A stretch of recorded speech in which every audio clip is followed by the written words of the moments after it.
Hello there, and welcome. Tonight, let's journey back, far back, to a time when winter wasn't just an inconvenience, it was a life or death battle. Picture this, it's the 1300s. You're not in a cozy, heated home.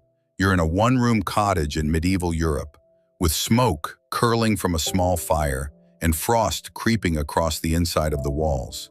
Your bed? A straw-stuffed sack. Your blanket? Thin wool, shared with your entire family, because body heat might be the only thing keeping you all alive. Outside, the world is silent. Snow blankets the ground. The wind howls through the cracks in the wooden walls. And food? It's almost gone. You're down to root vegetables, stale bread, and hopes for a better harvest next year.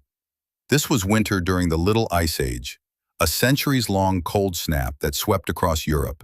Crops failed, rivers froze, even kings weren't safe.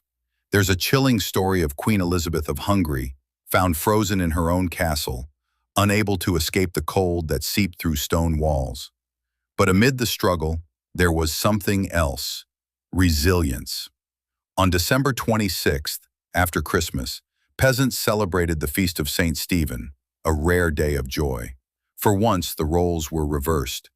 A commoner could be crowned the Lord of Misrule, ordering around nobles in a mock celebration that offered laughter, food, and music. It didn't fix the cold, but it reminded people that warmth could come from each other.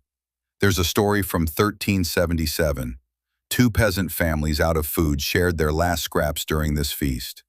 They could have hidden it away, but instead they sat together, shared a fire, and made it through.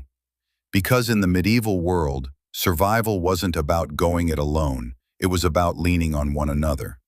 As the months dragged on, January and February became a test of willpower. Disease like influenza and pneumonia ran rampant in cramped, damp living conditions. Entire families could be lost in a single week. And yet, people endured. They didn't have antibiotics or running water, but they had hope. Hope that spring would come. And when the days finally grew longer and the first patch of soil thawed, they celebrated Plow Monday. They blessed their tools and returned to the fields. The land was still cold, still hard, but it was alive. And so were they. You see, we often complain about modern winters, snow delays, power outages, traffic. But for our ancestors, winter was a monster that had to be outlasted. And somehow they did, with grit, with community, with firelight, song, and the stubborn belief that better days would return.